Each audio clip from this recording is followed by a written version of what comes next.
Hey guys, what a privilege to be here. I'm just so ecstatic, I'm sure you are too. I saw Metallica in Brisbane a couple of nights ago and it just blew my mind. They were just incredible. Then when I got the call to do this, I thought what a treat to come down here and talk to Kirk about his book, which probably most of you have, but if you haven't, you can find it at the pop-up shop or online. But yeah, I want to thank Live Nation for having me. I want to thank Metallica, thank Kirk, obviously.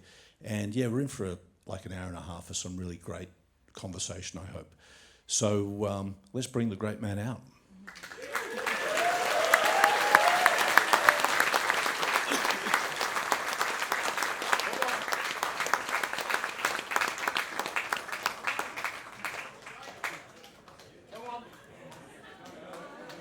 No, I assure you he's here. He'll be here. Yeah! Here he is. All right. Am I on? I'm on it. Hello, everyone. Hey, how you doing, Sean? I get distracted super easily. I mean, it's amazing how distracted I get. Literally, before I came out here, I started playing a Black Sabbath song for Rob. And before I knew it, I was like, hey, do you know this song, Rob? Guess what it is? And everyone's like waiting for me. Just like right there. And it's kind of funny. It was such a treat for me to hear you playing backstage because I was kind of like, just wanted you to keep going and going and going. It's such an intrinsic part of you playing the guitar. And I was curious, what was the big bang moment for you when you first saw somebody playing a guitar or you heard a guitar and you thought, I want to do that? When I was, I think, man, it seems so long. I think I was 13 or 14. I saw a Jimi Hendrix film. It was the very first Jimi Hendrix documentary. It's called A Movie About Jimi Hendrix. And the picture is him on a stool playing a 12-string guitar. That's the movie poster. Mm. And I saw that movie, not really knowing what Jimi Hendrix was like, just hearing about him. And this is in the 60s. Yes, I was born back then. And, oh, no, actually, this is the 70s, sorry. And so when I saw Jimmy on the screen, it blew me away because he was an amazing guitar player, amazing musicality. He looked amazing. He dressed amazing.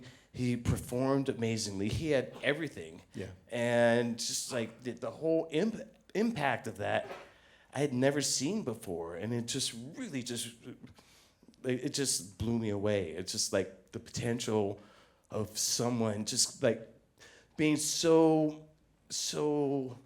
as you said, intrinsically connected to what they're doing that it became a part of their entire lifestyle and existence, really. Yeah. And I immediately saw that in Jimmy, and I was like, I want to do that. Because through all of that, it looked like he was having an amazingly great time. I mean, you watch the old footage of Jimi Hendrix, especially when he's like smashing guitars. He looks like he's having a wonderful time. Even when he's like playing the blues, I mean, he's so into it.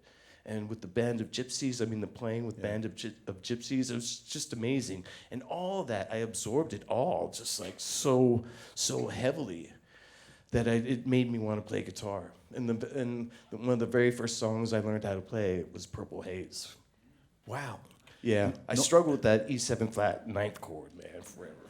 It's funny because most people spend like 10 years learning how to play Purple Haze, and that's the first song you learned how to play. So obviously, this is no YouTube tutorials. There's nothing going on. So when you got the guitar, how did you become so proficient so quickly? Well, I had a lot of drive. I now understand that as a teenager, I had ADHD and OCD. But I didn't know that then. I just knew that I was just obsessed with music, and I was usually, when I got obsessed with stuff, I would just be so obsessed with it. as a child, that was just something that was always in my life. And so when I latched onto music, I got obsessed with music. And then when I found out about guitar and guitar playing, I got obsessed with that. To this very moment, I'm still obsessed. It's never ever went away. And it's never faded. It's just always been just a super strong, just like part of me, and just like it's really connected to my inner core. And I feel it's like actually, a spiritual, a mental, emotional, spiritual instrument for me. Wow. Yeah. When you got that first Montgomery Ward catalog guitar, how did that come into your life? I had $10 and had a Kiss album. It was Kiss, Dressed to Kill, and my friend Dan Watson. He had this really cheap guitar. I mean, they literally, you could get it for something like $49.99. And it came with an amp. I mean, that's pretty crazy. You got the whole package. I think maybe even less than that. But I made the trade, and it was great because I just sat there just sliding my finger all up and down one string, which is what people usually do when they first play guitar. It's just kind of like, the obvious thing is just slide your finger up and down the string. And my brother was a guitar player, so with the intent to impress him, because I just wanted to impress him, I said, I'm playing guitar. And so and that was that. And after I was just done with just sliding my finger up and down the string, I put the guitar in the closet, didn't play for like 6 months. And then I saw my brother, and he asked me, he goes, how's that guitar playing doing? I was like, great. And he goes, okay, let's go get you some strings. I'm like, okay. And so I had to dish out $5 for strings. And then I thought, well, I got strings, I gotta put them on this guitar. I might as well try to tune it and play it. And that was it. That was the point where I actually did start playing. Wow. Yeah, it went from just a novelty thing, something like, like I said, slide my finger up and down and kind of look at it, ooh, guitar, to like, oh, I'm invested in it somehow, and I gotta get my investment back, and just it's just like, yeah, it's crazy. I truly truly love playing guitar. Yeah, I could tell that before we're out the back there. It was like it's part of your very being. What he's talking about is like Rob and I were just going through some stuff, and I had my Acoustasonic. I wasn't even playing an electric guitar, and we were just like kind of jumping around the room, playing, goofing around, and he saw all of it. It's funny. Now, the book, the collection, and of course your great friend Ross Halfin has taken all the photos. And what I love about the book and the collection is that you make it very plain in there. This is a living archive. This isn't things that are under glass and stuck in a museum somewhere. These guitars are part of your life. And maybe we can talk about some of the images from the book. Mm-hmm. I mean, every good book's got to have a good cover, right? That is a great cover. Mm-hmm. Now, I think Ross went down to Hawaii 13 times. Something like that. I mean, he was able to accumulate a lot of frequent flyer mileage. Let's just put it that way, okay? So what was the process? I mean, have you got the guitar sort of there lined up historically, or did you just grab one out off the shelf and went, okay, let's talk about this today and photograph it? Literally like going through cases and going, hey, okay, let's shoot this one today. And me looking at him and going, okay, just trying, and sitting with Ross trying to formulate, some sort of like idea. I got to speak more into the mic, sorry. Formulating like, an idea of where we wanted to do, what time of the day we wanted to go, how I was going to be dressed, just how many guitars we were going to shoot for that day. And Ross and I, we work super well together. We work quickly, we work efficiently, and we get a lot done. But even though we work quickly, it still took 2 years to put this damn book together, man. I don't know what it is about books. My last book about my horror collection, I thought I'd do it in 6 months. Nope, 2 years. I can't seem to get a book out quicker than 2 years. Shall we dive in and see some photos? Let's dive. Okay, here we go. All right. Yeah. I mean, It's. I just want to say, I just love it here in Australia. I love every place that we've been to, and I've had such a grand time. And you know, seriously, if I was able to do it, I would be living here. You know, I'd be living. Seriously, I love Sydney. I love the Gold Coast. I love Melbourne. I love it all. I'll think about that. now this is one of the seminal guitars in your life. Can you tell us about the Flying V? Well, I got that when I was 18 years old. I traded a Strat for it, and when I got that guitar, it was a big step up from just having a Strat, because I bought a Strat to get that Jimmy sound, but then I got into UFO and like Sabbath and like Zeppelin and Van Halen, Aerosmith, Kiss, and I wanted that sound, but I wanted that UFO sound, and I figured out, well, if I want the UFO sound, I might as well get the same guitar that Michael Schenker's using, a Flying V. And so that's what I did, and then I figured out that I wasn't quite there yet. My amp wasn't quite what it needed to be, so I got a Marshall, and then with that Flying V and a Marshall amp, there was the sound for me. Yeah. And that was that Flying V and that Marshall amp that I had was the setup that I had during all of Exodus and into the very beginning of Metallica. And that amp got stolen when a bunch of our equipment got stolen at some point in 1983 on the East Coast. Yeah, it was a bummer, but it happens. But I still have that guitar. I love it.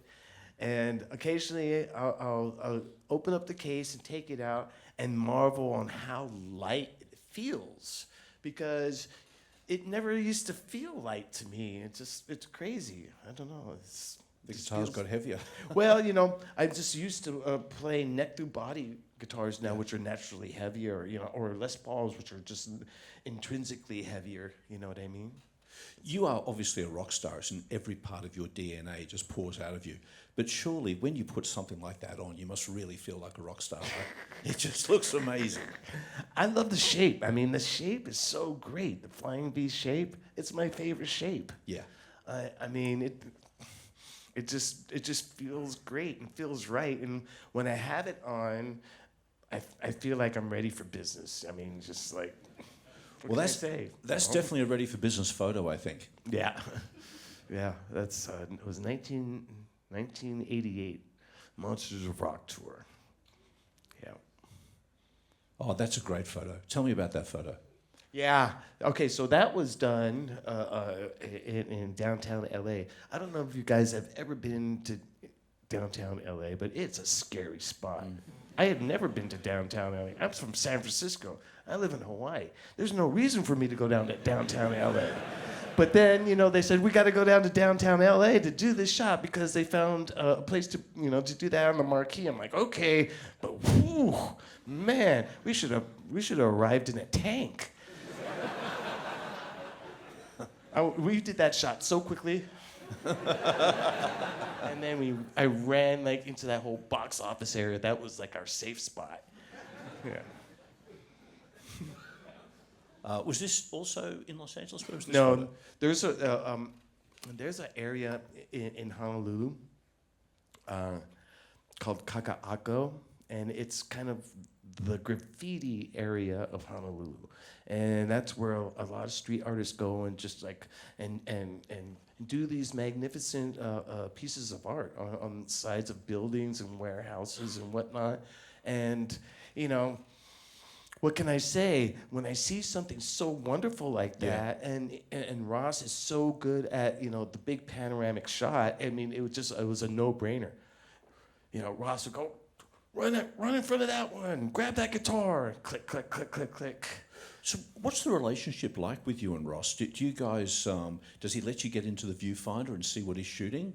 I trust Ross a 1,000%, but there's a lot of yelling back and forth, a lot of yelling, because the guy just that's. So 75% of the time, Ross only knows how to communicate by like speaking at the very top of his voice, with absolutely like no censorship, no sort of like editorial sort of like thought or anything. It's just blah blah blah blah blah blah blah. So when someone just innocently like wanders into the shot, oh my God, I feel sorry for that person because he starts yelling and yelling. I'm like, Ross, calm down. And then all of a sudden I'm yelling, and it's just like it becomes a little bit of a maniac type of situation. Given you guys have known each other for so long and worked so well together, when you're outdoors doing shoots, do they happen quickly? Do you spend a long time when you're out there together? It depends. Right.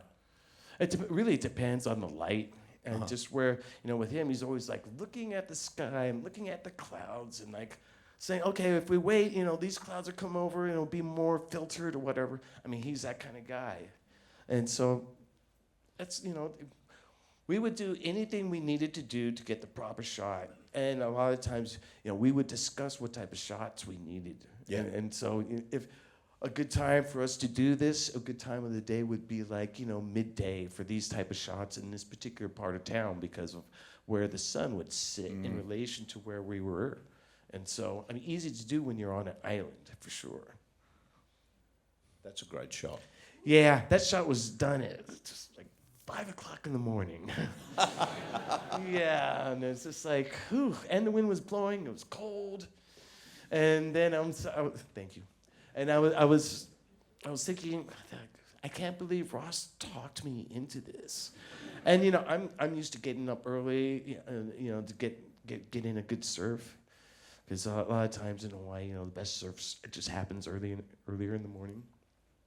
But yeah, I really liked what we got from that. And just so you know, there's a wave coming right at me. I had to keep my eye out. I was watching the wave from my peripheral vision, my side vision. Right when he took the shot, I stood up and walked forward because I knew the wave was going to splash right on that rock. And if I didn't move, I'd get, splashed. So what's the process once Ross has taken the photos, something like a shoot like this? Does he come back to you with what he thinks is one hero shot, or do you guys work through a series of photos? So this is what he'll do. He'll take the shot and then he'll go, here, look at this. And then, because it's a digital camera, he can actually show me what the actual shot will look like.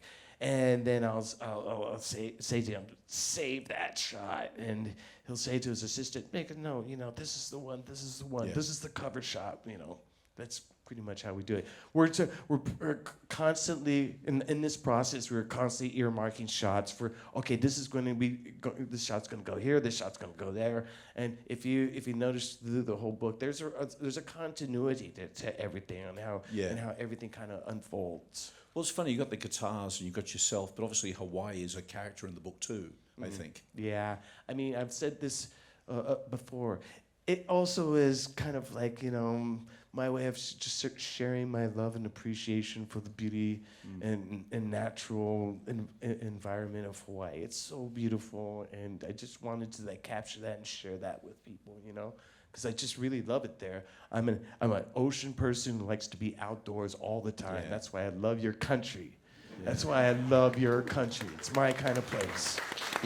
Outdoor activity all the time. I'm all about that, just hanging out, having fun with Mother Nature, and that grounding is really, really important to me. It really keeps me who I am, apart from just playing my guitar and being with my family and friends.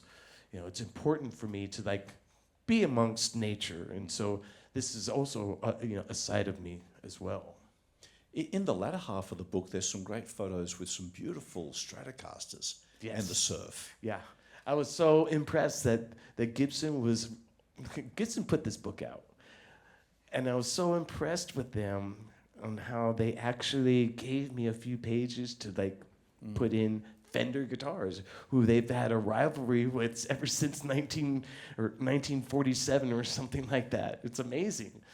And they also gave a lot of page space to ESP, which was great too, because those ESP guitars are a big part of my history. And ESP were like freaking out, going, "Oh my God, you're going to Gibson!" I said, "Calm down, Enter Sandman will always be played on the Mummy guitar or an ESP guitar. It can't be."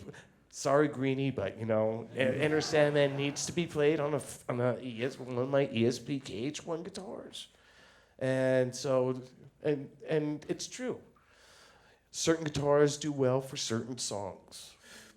Some of the colours on those Stratocasters in your book, and you've got the surf, they must inspire you to write certain kinds of things when you pick them up, I imagine. Oh yeah, I mean,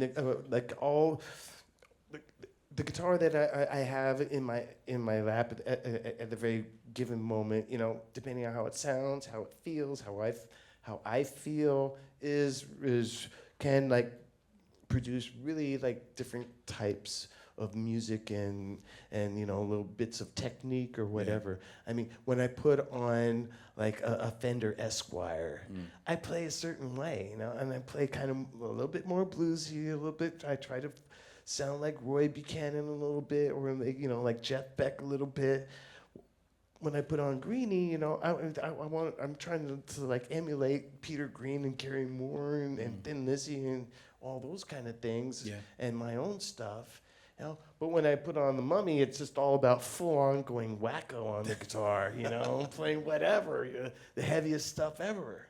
And the Mummy's great for it. I have 2 Mummy guitars. The other one, the original one, is just played out. Oh, wow. Yeah.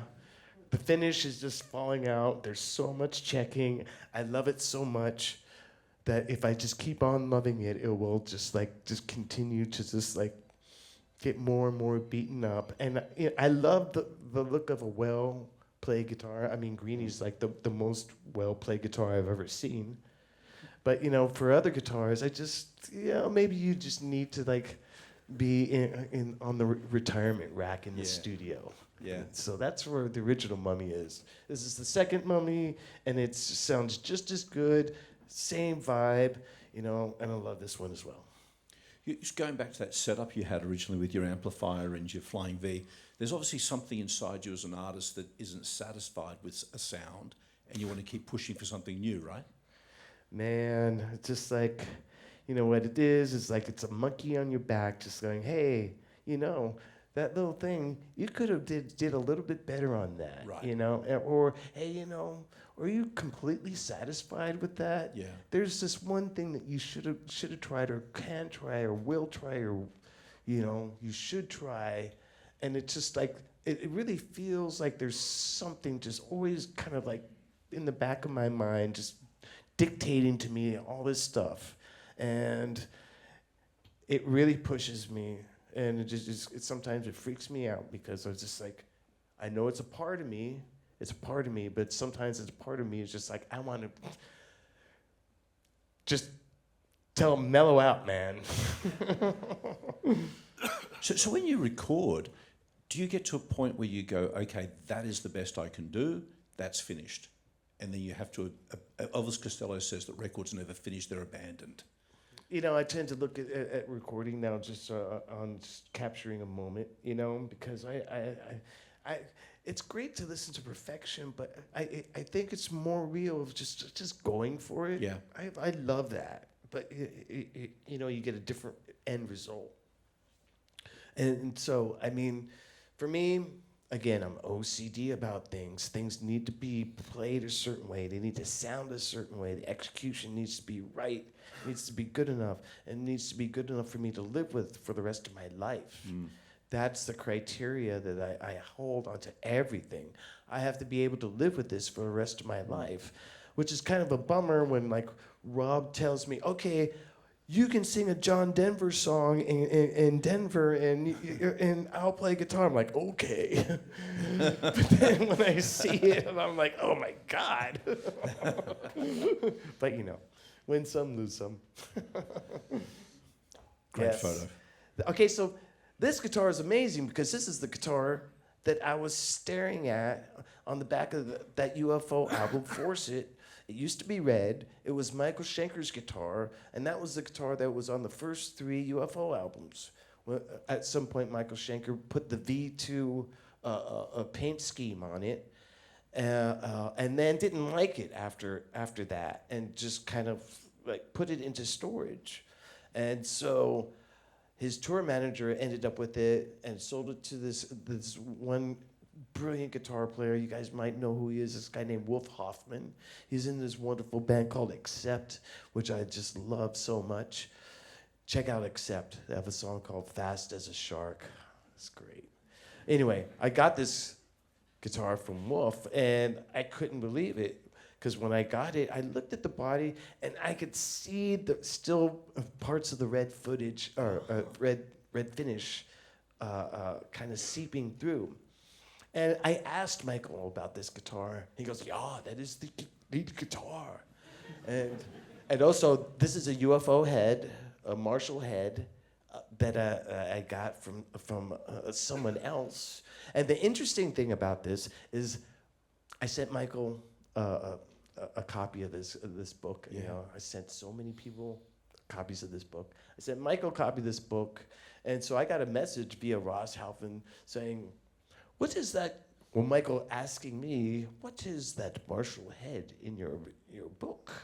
And so now Michael's interested in this Marshall head, and I'm a little nervous why he's interested in it.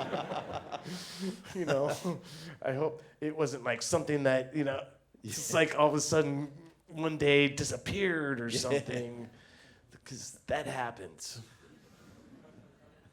And another interesting thing is, during Michael's first couple of MSG albums, he lived with Peter Mensch, one of our managers. And so I sent Peter a picture of this case, and I asked him, "Is this your old phone number?" He goes, "Yes, it is my old phone number." I'm like, "Okay, thank you, Peter." He goes, "Why?" And then I sent him a picture of the guitar, and he's like, "Oh, okay, all right, I get it." Yeah. Were you ever tempted to restore it back to the original red? No, I actually thought about it, and I thought, no, I can't do that. You know, it's just like, if the end goal for that guitar was for it to be that color, as per Michael's wishes, so be it. Yeah. You know, that's kind of how I feel about it. And I love this Flying V to death. It's like either the first or second Flying V ever made in 1957. It's a prototype Flying V, and it's wonderful. The sound is enormous. I mean, the way that thing sounds, it just cuts through. It's full, and I love that guitar. Man, I love that guitar. Well,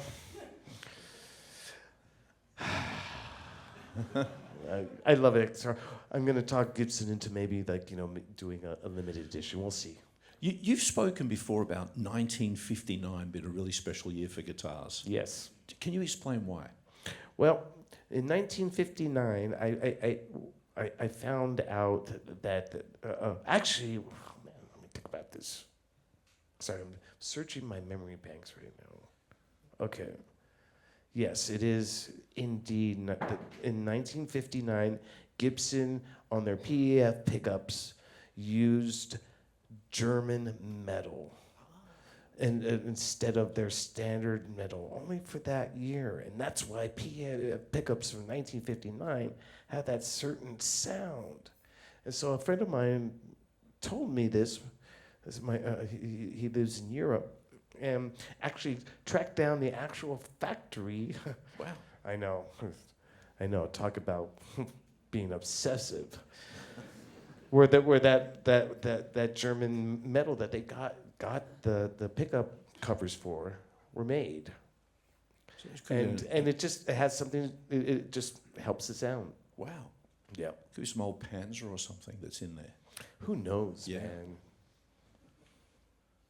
Yeah. Oh, again, great photo. Yeah. Obviously, this is one of the murals in Hawaii again. Yeah. Again, it's that it's in that graffiti era, area. And again, Ross is so good with big, wide shots. I don't know about you guys, but if I try to do a shot like that, I fail miserably, you know. So, yep. And that's my other flying V. And that I played extensively on Reload, because that was the year I got it. And a lot of times I get a guitar and we're recording, I was like, I want to put this guitar on the album. So when you get a guitar, you pick it up. You've said before you know immediately if that's a guitar you should have. Does the guitar, when you hold it, you just feel there's a riff inside that you can get? You can release that riff. It can be part of your collection. Well, I like guitars that are not heavy, for one. And yes, the feel of the guitar is really, really important. A lot of times when you put a guitar, you straddle a guitar, really, you kind of like straddle it, you just kind of feel how comfortable it is, how the contour is, how the neck is, how the back of the neck is, the feel of it, you know, if it's kind of creaky, because some guitars are kind of creaky, some are not. And the smell of it, you know, does it have that patina smell? But a lot of times it has to look good, it has to play well, and it has to sound good. Yeah. And those are the three rules that I have on all guitars. It has to sound good, has to play good, and has to look good. And so, yeah, man, when I first put Greeny in my hands and played it, literally like 60 seconds, I was just like, I'm not gonna give this back to you. That's what I said to the dealer, guitar dealer. I was like, no, no, I want to just keep on playing this. We'll work out a deal. Let's get it done. And so I knew with Greeny instantly. And with the riffs that you're writing, you kind of got like your iPhone going all the time. You sort of you're recording yourself. You'd like to get them all documented, get them down. Yeah, man. Well, the great thing is I know how to back up my iPhone, man.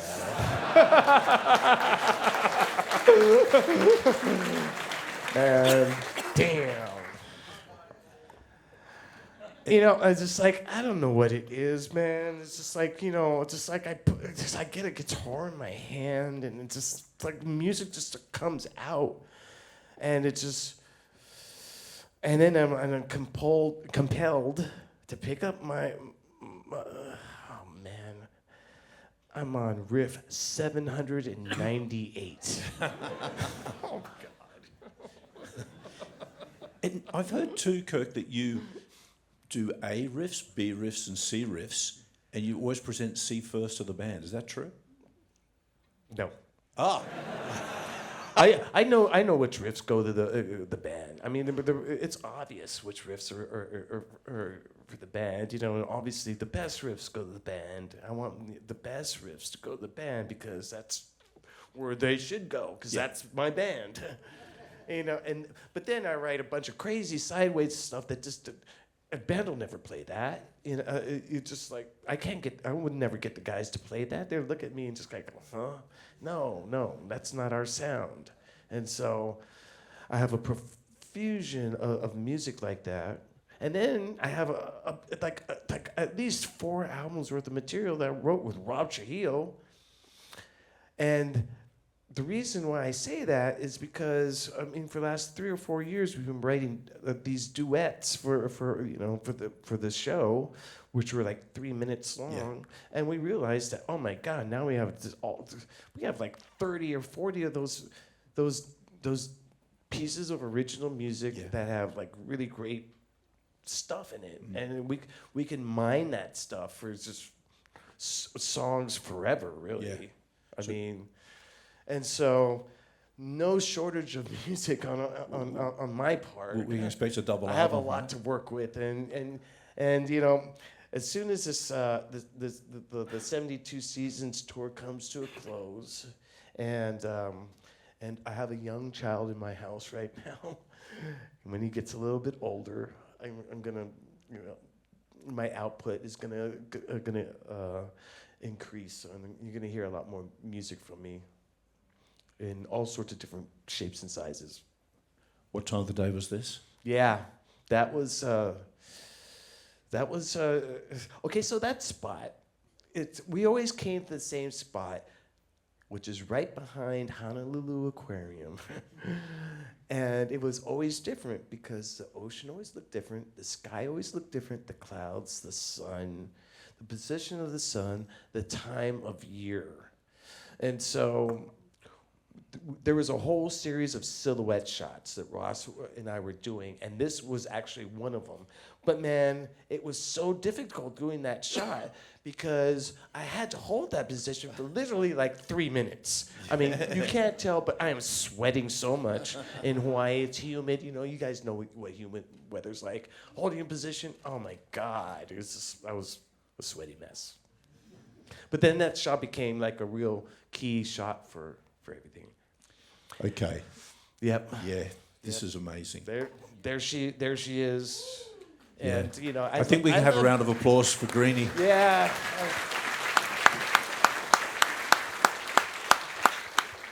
Greeny's a special guitar, man. I never ever come across a guitar like Greeny. She's absolutely everything that you expect she would be and more. And for me, the joy of playing Greeny never ends, man. I was just you know, in my hotel room, just going through all the pickup positions and going, wow, this sounds so great. And yeah, just having an enduring thing, an enduring connection, a real strong connection and bond to Greeny, and it's pretty crazy. I never expected this, you know. I like my guitars, but then Greeny came around and just kind of changed my whole musical thing, and it changed my guitar style. Wow. It's crazy. In what way did it change your style? Well, I want Greeny to sing more. Yeah, wow. So I'll hang on to notes longer now, because I just want her to sing, and yeah, and the guitar is very versatile. I can get Greeny to sound so many different ways, and on a song like Unforgiven, it sounds like the Unforgiven was written for Greeny. Yes. I mean, I was just thinking about it the other day when I was playing in Brisbane. I was just thinking, the Unforgiven and Greeny. Okay, so you know the crazy thing is let me tell you the crazy thing. Okay, 1989. All right, we had all just arrived in London, the band, and back then to battle jet lag, we just instantly start drinking. So we started all drinking Jägermeister. We drank way too much Jägermeister, and we started doing that Jägermeister thing. We started wrestling and punching each other, smacking each other. It's what Jägermeister did to us. All of a sudden you'd see the four of us literally wrestling, and people go, "What the heck? What? Those four guys, what are they doing?" It's so hilarious to see. But I remember having a Jägermeister freak out, and then going back to my hotel room, putting on the BBC One or whatever, and the Gary Moore video, Still Got the Blues, was on. I had never seen it before, and I was like, whoa. Whoa! And I was listening to his tone and the song and this guitar solo. I was so blown away. I was like, wow, what a sound. And I grabbed my guitar and I came up with the verse part of Unforgiven. Wow. Wow. Yeah, so crazy. And I'll never forget that because it's almost like from the future to the past, no, the past to the future. I don't know, man. I think about stuff like that, weird philosophical stuff. Anyway. When did you first hear about the legend of Greeny? Were you aware that this beautiful creature was out there for a long, long time? Again, it's weird, man. It's like a manifestation thing. When I was 16 years old, I was in a record store. I saw Gary Moore's solo album, him in a trench coat on the cover, and I flipped it over, and there's a shot of Thin Lizzy live on stage, and it was an outdoor festival, and there's a picture of Gary Moore with his his head bent all the way back, and he's holding this Les Paul, and he's bending a note. And I looked at that guitar, and I was like, what a cool looking Les Paul. Man, I wish I could have a Les Paul that was as cool looking as that. And what guitar was it? It was Greeny. Wow. It was Greeny, yeah. It's like the same thing with the Michael Schenker guitar. I was just stare at that guitar, you know, going, God, I wish I could have a Flying V as cool as that one. Boom, it actually happened. Amazing.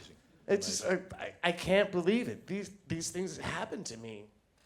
It's interesting too, because like I said before, you know, your collection doesn't live under glass. It's out there. You played this in Brisbane the other night. It's here now. And I was chatting to Justin. Different people have sort of put their imprint on the guitar over the years because of the way they play. Yep. Now I've got the old spotlight here. Now you're apparently having a bit of an impact around this region. They tell me. Okay, all right. Okay, check it out. Oh. I'm responsible for a large part. It's just like, I know. But, you know, I had a long talk with my friend who actually was very instrumental in me getting Greeny. He lives in Noosa now. And he said that, you know, it's okay. It's okay. Greeny is built to take the abuse. It's had its neck broken 3 times. You think it cares if like a little bit of varnish on the back is gonna like, you know, make a difference? And I thought, you're right. You know, and he said the important thing is you just keep on playing it. And I'm like, yeah, I'll agree with you. But not only that, okay, so this is from Gary Moore, this right here. But this is from me, you know, and it's just from my friggin' just like blah, you know, just playing really, really quick. Yeah. And, you know, I can't help it. You know, I get really physical with my playing. I like to hit my guitars really hard. And you mentioned there's a couple of cracks on the back, and you said it came back A sounding couple? better. Yeah. Is it on It looks like some weird gerrymandering map or something, you know? I don't know. It's like just all over. And didn't you see it fall in slow motion at home? Yeah, it fell in slow motion, and I was so upset that I called Justin. He was Justin, my guitar tech. He's Justin. He's around here somewhere. And I said, Justin, and sorry, but I have to admit it. I started crying. I said, broke Greeny's neck. He said, hold on, it's okay. And the crazy thing, he had to talk me off the ledge. The crazy thing is, you know, we arranged it so that it went to Nashville. It went to one of the best people there. And when we got it back, Justin told me that, you know, because there's all these new great space age glues, that it actually came back better and stronger. Wow. Yeah, and, you know, I could feel the difference. Yeah, wow. And so when I got it back, I was like, wow. And, you know, I don't really tell people, but I had to change the frets on Greeny last year. So on top of the fret change and, you know, the neck being better than it ever has, I mean, Greeny got a kind of a facelift, you know. Yeah. You know, she's old. What can you say? I mean, you know, everyone's entitled to at least one. Yeah. It's on Wikipedia, so it must be true.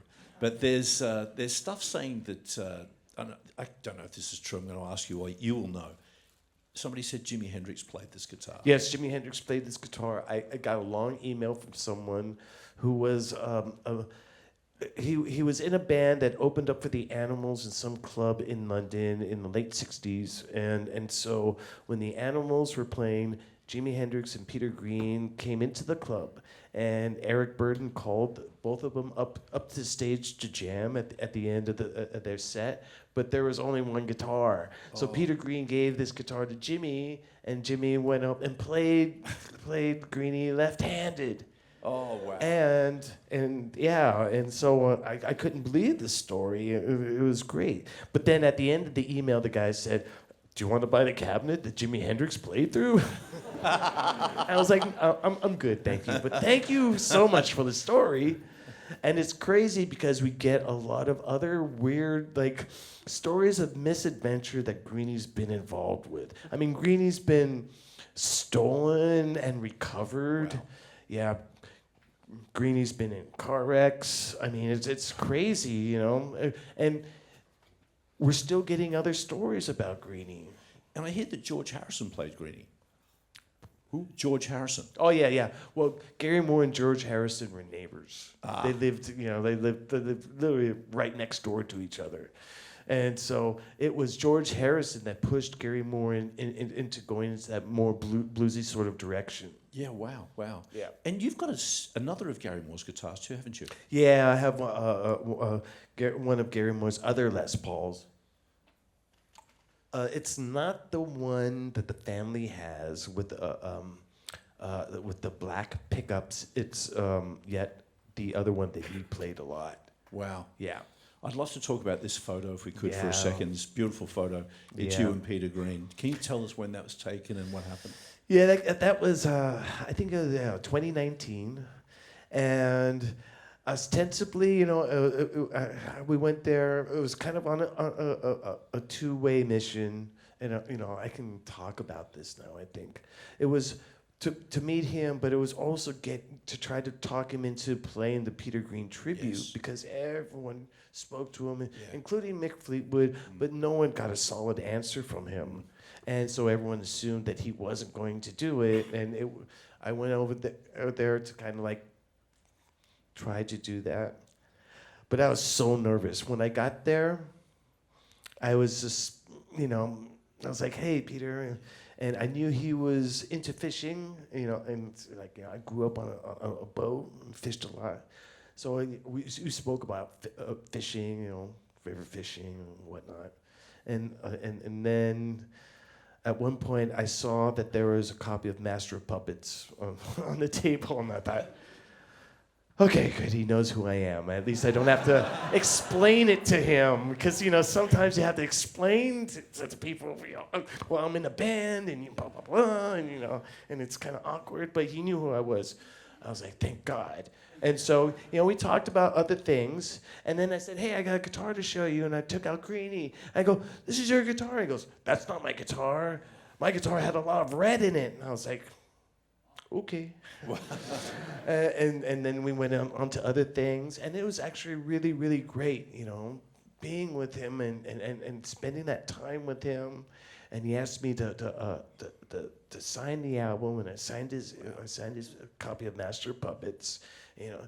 And he said that you know, maybe he would come to the tribute, you know, because we weren't asking him to play or anything. We just wanted him to be there, you know, and just like have his presence, you know, at least. But it wasn't to be, and he actually like passed away not that much longer after this picture was taken, and that was really unexpected too. When you were together, did he play Greeny at all? You know, he strummed it a little bit. I mean, you know. Yeah. He had other things on his mind. Yeah, of He course. he wasn't blown away by the fact that I had this guitar. Yeah. You know, he was just kind of like, you know, he was eyeing the fishing poles that, you know, this other guy was holding. It's like this guy showed up with a fishing pole, and he was like kept on looking over at the fishing pole. There's a nice close up there. Yeah. It's a well-photographed guitar. This guitar has been photographed so much. I think even today. Yeah. Yeah, just a quick one on that. I know that picture looks so like serene and quiet, but I actually had an amp right behind me, and I was playing really loud heavy metal. It just something about natural rock codes just like sounds good. Oh God! Okay, Damn it. we got to talk about this. Okay, This is so great. I don't like those balls. You know, and I'm glad I took a couple down the other night. I was very happy about that. But I got to tell you, man, and it's like, You know, those balls are like the bane of my existence. So check it out. One time, I think it was the Death Magnetic Tour. You know, it's just like like we were playing Seek and Destroy, and the balls came down, right? And there was this one ball, and I was like, whenever I kicked it, and right after I kicked it, I saw a whole section of the audience go, oh.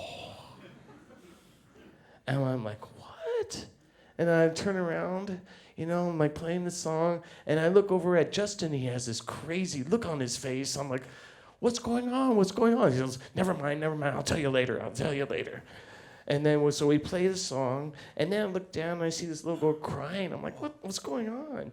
And then so afterwards, at the end of the show, I was informed that there was a little girl behind that ball.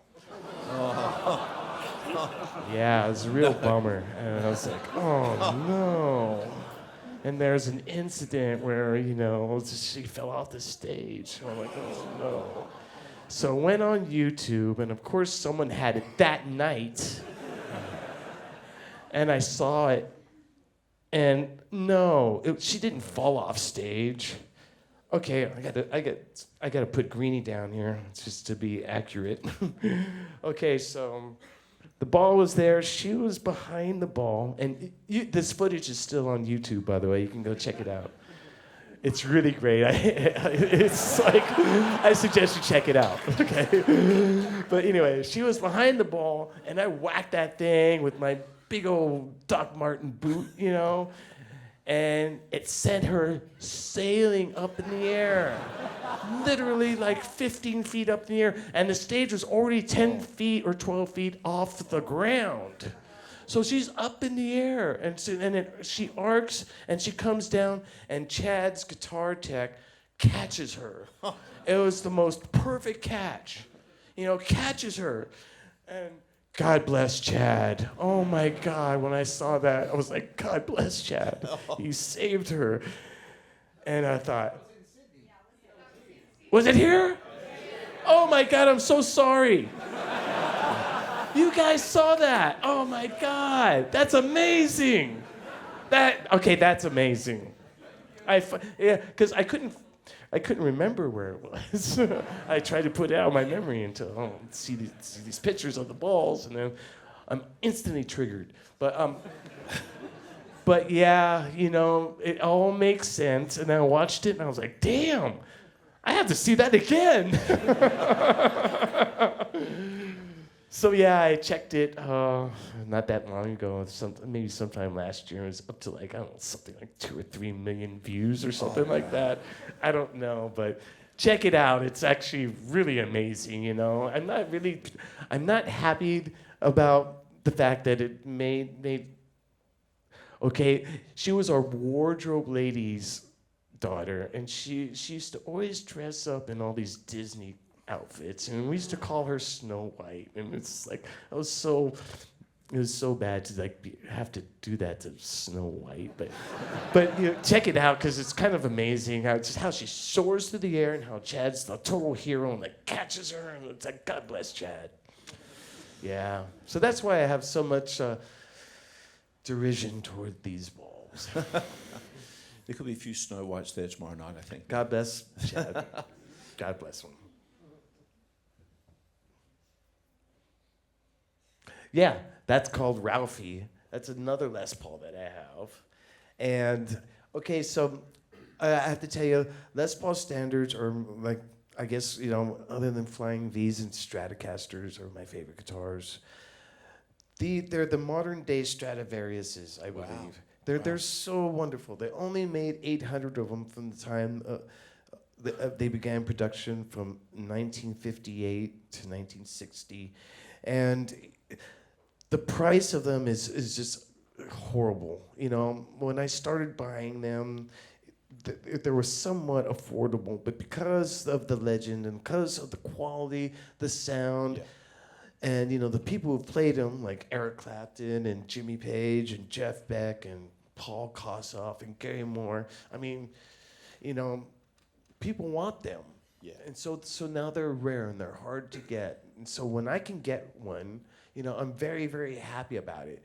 And so this one I got through trade. And, trading is what I like to do now, because when you trade, it leaves that filthy, just like, taste of money out of the whole deal, and it just feels so much more wholesome and organic, and everyone's smiling and happy, and it's a win-win all around, and there's no taxes. I know you've got an auction coming up, I think, for charity, selling a bunch of guitars through Julian's. Yeah. Yes. Earlier you mentioned the ADHD, OCD. Do you find it hard to let things go? Yeah, I had to be talked into this whole auction. Yeah. But, it's a good thing, because I realize that now people can, actually have a chance to buy a guitar, just somehow, some way, or have, There's one prominent guitar in there, which is the Wavecaster that I played in the 90s on tour a lot. And I'm kind of like, oh man, why is that in the auction, man? I like that guitar. And actually the Wavecaster looks like it's supposed to now. It was never supposed to be the Wavecaster. It was supposed to be the Urinecaster, because of the load cover, and reload cover. Sorry, reload. And now it's filled with yellowish green fluid now instead of the blue fluid, and it's in auction. I hate to see it go.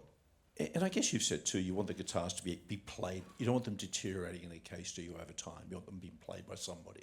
Yeah, it's a shame that someone out there took the time to get all this wood and and bits of metal and whatnot to put it together to make this thing that's kind of is capable of resonating with you, with other people, with the universe. If someone took the time to build it, someone should be playing it. If it's a decent guitar, that's what I believe. And I hate guitars that aren't played, and I'm still guilty of not playing certain guitars. I probably have not played the black Edna Strat that's on the cover of the first Garage Days album in the last century. And I haven't played it this century. Yeah. When I get it, I look at it and it's like, great guitar, and I close the case and move on. And it kills me, but then again, it's a historic guitar. But one of these days, I'm gonna just break it out and play it. Yeah. You've spoken about your influences as a guitar player, kind of the guys in the 70s. I'm not sure if it extends to the 80s, but Johnny Ramone had a big impact on you. Yeah, Johnny Ramone. Can we talk about him for a second, what he meant to you as a guitarist? Well, when I first heard the Ramones when I was a teenager, I couldn't believe the power of it. The power, the percussion, and just how good it felt just to hear bum, bum, bum, bum, bum, bum, bum, bum, bum, bum, bum, bum, bum. It felt good. Yeah. And I was like, yeah. And when I saw a picture of the Ramones, I was like, oh my God, they look like this? I thought, they looked like all the other bands of that era in the 70s, which was like heavy glam and whatnot, a lot of androgyny and whatever, But when I saw them, I was like, oh my God. And I thought, it gives me hope. It gives me and all my friends hope. And that was a huge revelation. I felt like I didn't need to look like Robert Plant or Jimmy Page. Yeah. And that was huge for me and my friends. And then I saw a picture of the Sex Pistols. I was like, these guys are freaks. Oh my God, I love this. Did you guys play much together when you were hanging out? By that time, Johnny was retired, and he never had any instruments in his house. Wow. Yeah, and I was surprised one day. It's like he showed up and he had this Moss-Rite, and he said, "This is for you, Kirk," and he gave it to me. I was like, "Whoa!" I was so blown away, and he signed it and everything. Wow, it was great. Yeah, very cool. This guitar here. Yeah, that one's a beauty. Yeah. That was one of my most recent acquisitions, and I'd been after that guitar for last 15 years. I always knew where it was, and it was never available till last year. I got a text from Joe Bonamassa saying that black Les Paul that I know you've been chasing is finally available. And it was in a place in Nashville. So I called the place in Nashville right away and said, hey, it's Kirk. You got a black Les Paul? Joe Bonamassa sent me. They were like, yeah. And that's how I got it. I was really happy to get it. I'm sure you said this somewhere. You told a great little story about the first black guitar because the guy didn't want to pay for a sunburst. Is that right? Yeah. Well, the crazy thing, and it's this guitar, is like the guy who ordered this guitar in 1959 didn't have enough money to order the sunburst model, so he opted for the cheaper black finish model, which ended up being a cooler and more rare and more sought after guitar at the end of the day. Yeah, it's crazy. Amazing. Yep. Beautiful shot. It's a beautiful. Look at that. That's one sexy guitar. Yeah. I'll admit it. What distortion? That's such an important thing. What's that? Distortion. Yeah. You've sort of said that if you don't get it right, it can be really spongy. That's not a good thing.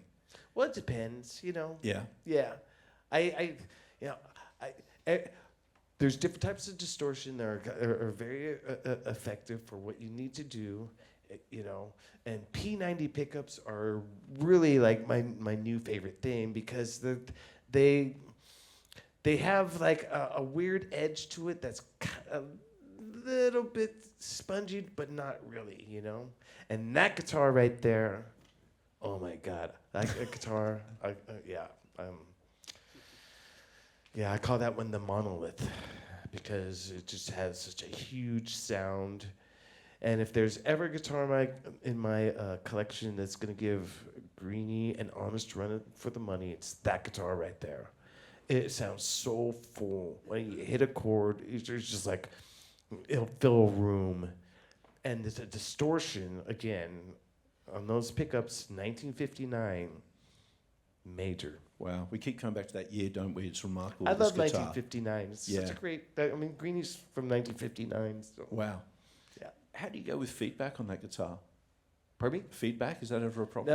No.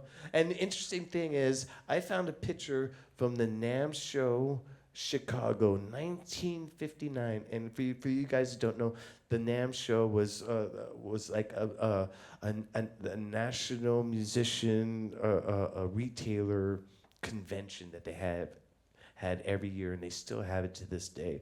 And they had this picture from 1959 NAMM show, and there's 3 guitars that are very prominent in the background of these 3 executives that are in the shot. And it's Les Paul Standard, it's a Flying V, and it's a black 335 hollow body. And it's got to be the same guitar because there was only one on the ledger. Wow. Yeah. And so it's the same guitar. It's crazy. Amazing. Yep. Again, the panoramic shots, Ross excels. That was on the Poly Highway and overlooking Kaneohe. If you guys know your Oahu Like we were logistics. saying, Ross came down 13 times. When did you know you had a finished book? When we hit our page limits.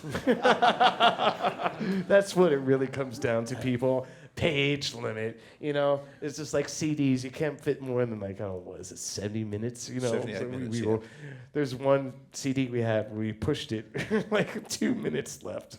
It was Death Magnetic. What have we got here? I love black guitars.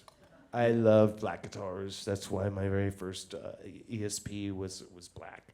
And yeah, when I can find an old, cool black guitar, it's like, we gotta talk. I've got to say, it's a cool shirt too. I like that Yeah, shirt. yeah. The last time I did this, I was actually wearing the same shirt on stage, and I felt slightly embarrassed.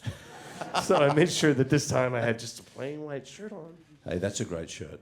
Well, thank you. You know, that Les Paul, that red Les Paul is one of 3 known to exist.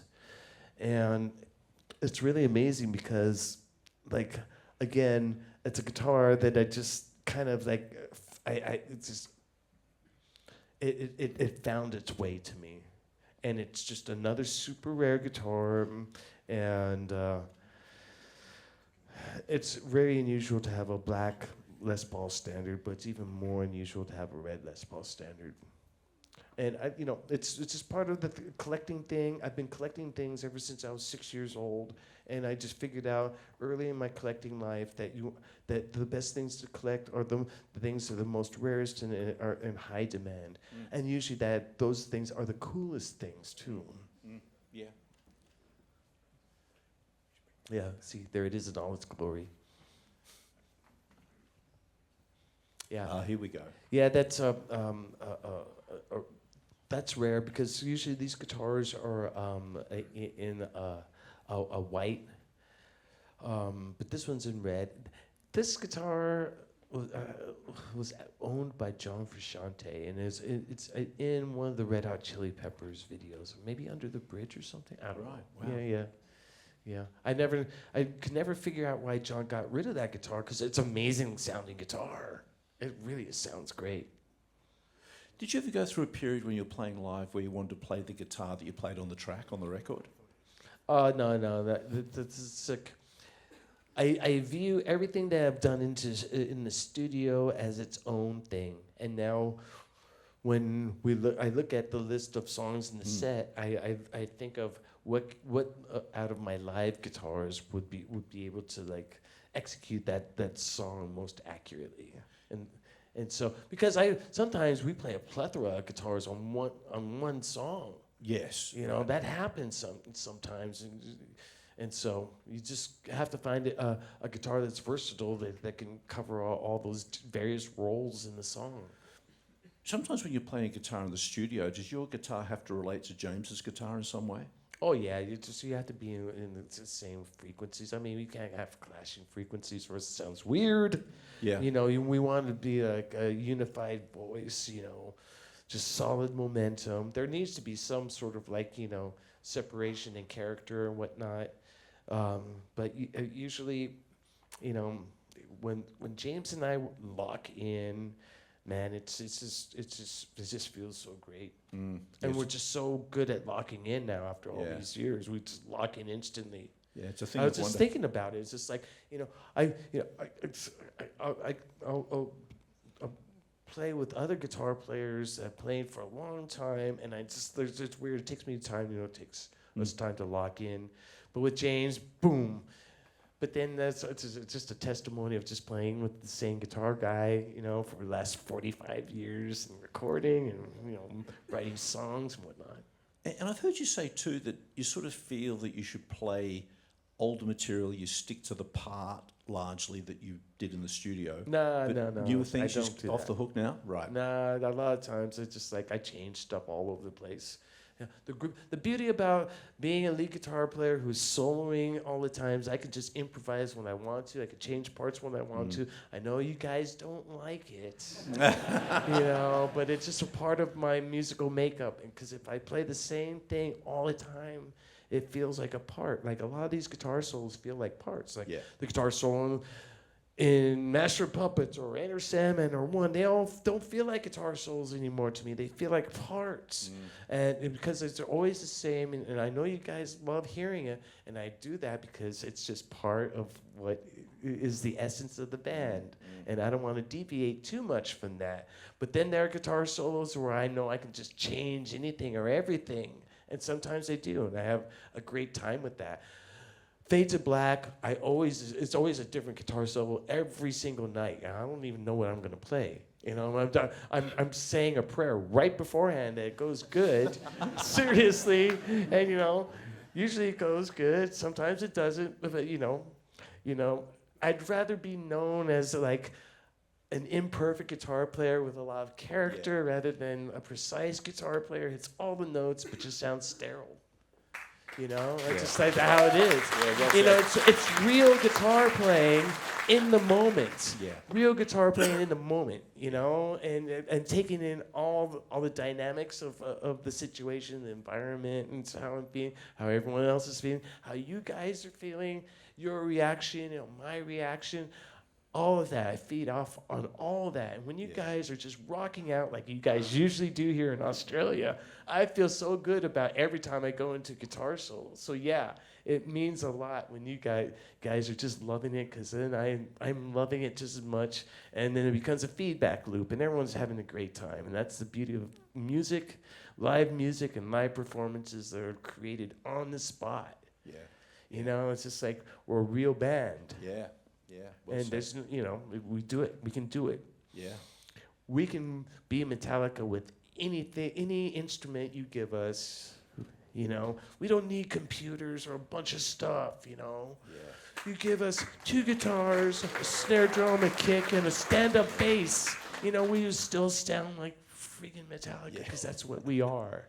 And it's honest and transparent, and you know, it's a beautiful thing. And I encourage anyone out there who's musicians to just follow that template, because it's going away. You know, it's going away. People do things differently nowadays, and you know, everyone has their processes, but this is a real organic way that it ensures progress in a really organic fashion that you'll just really hold on to. Yeah. You know, it will mean a lot. Well said. You know, seriously. Talking about connection, I loved it in Brisbane when this guitar comes out and you let the fans, you know, they were hitting those strings. That was just such a great moment. Oh yeah, I love it when you guys play my guitar. It was funny in Brisbane. Someone had a guitar pick. It was like, I was like, all right, this guy came prepared. This is such a cool guitar. I mean, It is, you know. I have to say, it's out of all the graphic monster guitars and I've been involved in every single one in the design of it. This is the one that just turned out the best. You know, this movie poster is magnificent, and this guitar is like, I think it captures the essence of that movie poster completely. And you know, I love this movie. I love old Universal horror. I mean, it's hard to sit through a lot of that stuff these days, because nowadays horror movies are so great. Yeah. You know, you get like an instant fix right off the bat. You know, but with those old Universal horror movies, it was always like a slow build. But for me, they're really close to my heart, and these guitars again are a tribute to what I love. You know. there's a great Edgar Allan Poe one in the book too. Yeah. It's a nice series. Yeah, I just there is a new guitar that had just come out. My very first acoustic guitar called the Raven by Gibson, and that came out last month, and I'm really happy about it because it's the very first acoustic guitar that I've actually come out with, and it had a lot to do with the design of it and the overall vibe of it. I'm sure you have a picture of it. Do you want me to show you the Raven? Yeah. I You got should it put here, the so- Raven up on the screen. That guitar. Love that guitar. Okay, so that's this guitar. I got to tell you about this. Okay, this is a wacky thing. Guitars make their way to me. Okay, so I did a trade deal with this guy, and it was open-ended. And I said to him, all right, I know you have a white SG with 2 pickups. It's cool. Why don't you just send it to me? He's like, okay. And so I got it, and I played it, and I was like, oh, my God, something's up with this guitar. It's better than your average SG. I mean, sound-wise, quality-wise, vibe-wise. So I sent a picture. Oh, you blew it, though, man. Oh, did I? I'll get back. Oh, you blew your cookies. Oh, okay. So just stay here. Stay here. I don't know. Stay. Put the controller down. Okay. So I send pictures of this guitar to Gibson, right? And they start freaking out, saying, "Send us serial numbers. Send us pictures of the neck. We need pictures of the inlays." I'm like, "What? What's going on?"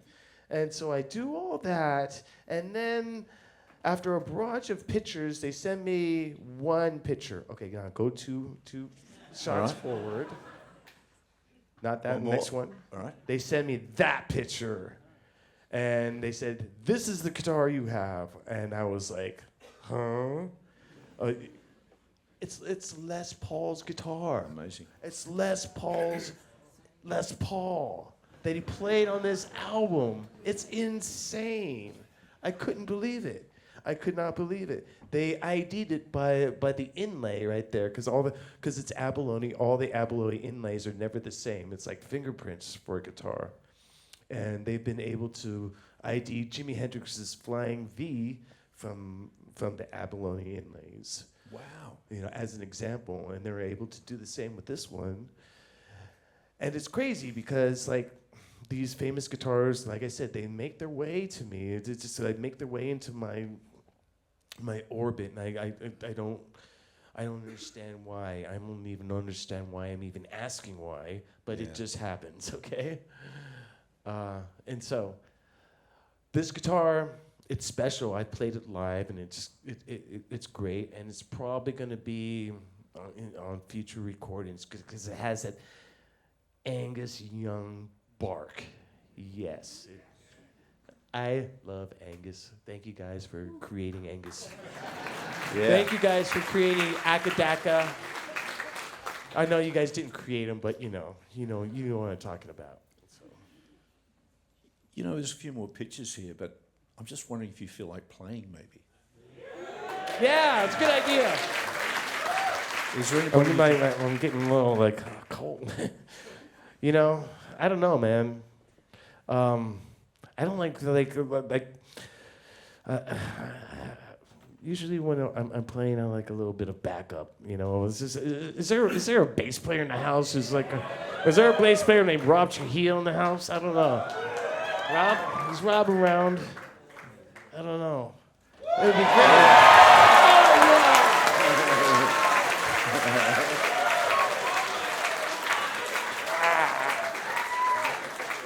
Yeah. Ladies and gentlemen, Wow. Robert Trujillo. Is this thing on? Wait a minute. Here, take mine. Is this thing on? Hello, hello. Check, check, check. Oh, yeah, I'm on. I'm now. Okay. What are we doing? Wow. It's so great to be here, man. Thank you for inviting me, Kirk, to your gathering. I didn't know you had this many friends, bro. Damn. I thought I was his only friend. Yeah. But this is great. Yeah. Well, what are we doing, man? You want to play? Oh, yeah, I forgot to tell you. Oh, you forgot to tell me that. We're going to play something. All right. Okay. All right. Let's do something. Well, anyway, it's great to see y'all, and we'll see you tomorrow night at the show. All right? Here, what do I do with this?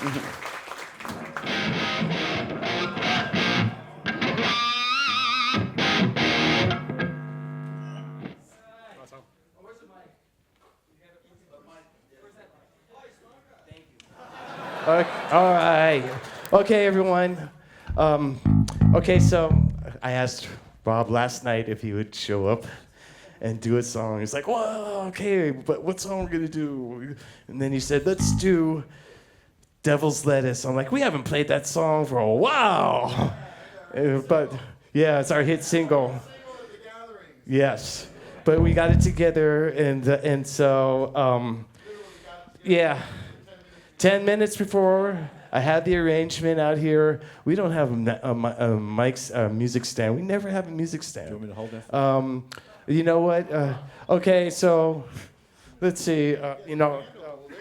Okay, you're gonna hold it. Okay, but can you like?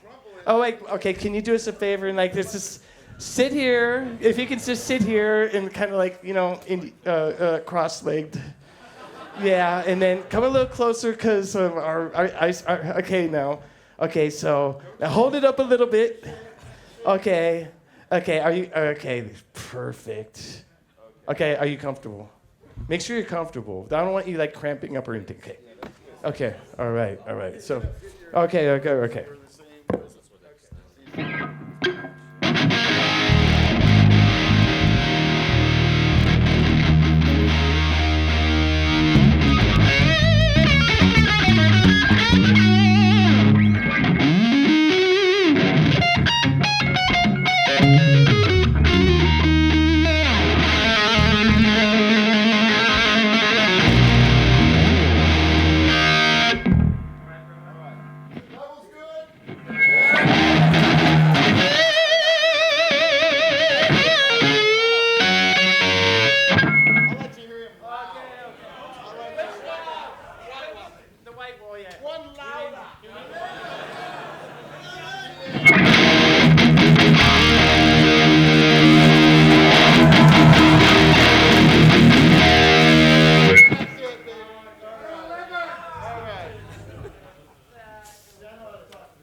Okay, I'll pay more attention than You're us in those. the raw, man. Okay. We're not perfect, okay?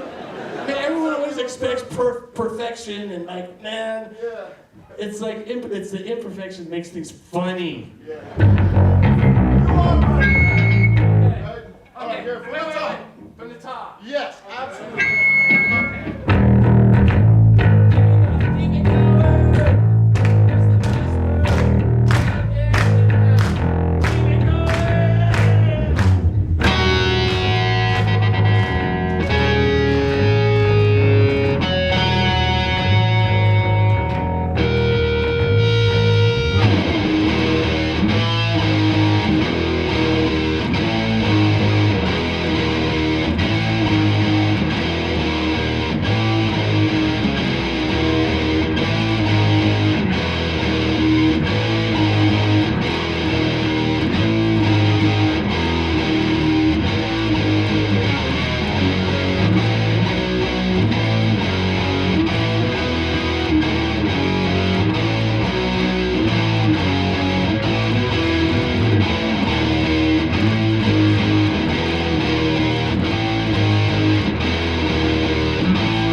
That was our hit single, Devil's Lettuce.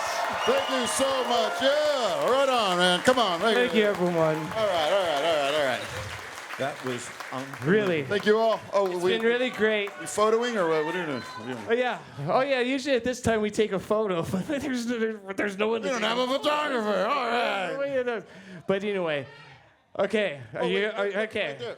Okay, you're gonna take the photo. Doesn't he like Okay. take it with the Yeah, but can you? Yeah. Well, yeah. Can you? All right. You know? Okay. Okay. This is our. This is Brett. He's our stellar photographer. You get in the middle. Okay. Okay. Okay, tell us when you're ready. Okay, everyone, I want everyone to say, cheese. All right. All right. 1, 2, and... Cheese! All right. Okay. Cool. You guys are great. We love you guys. Damn, I wish I lived here. And we'll see you guys very soon. Like maybe in about 25 hours. I think I'll see most of you guys. Yeah. Thank you guys. We'll see you.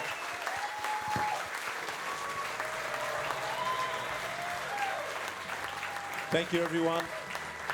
Thank you, Kirk.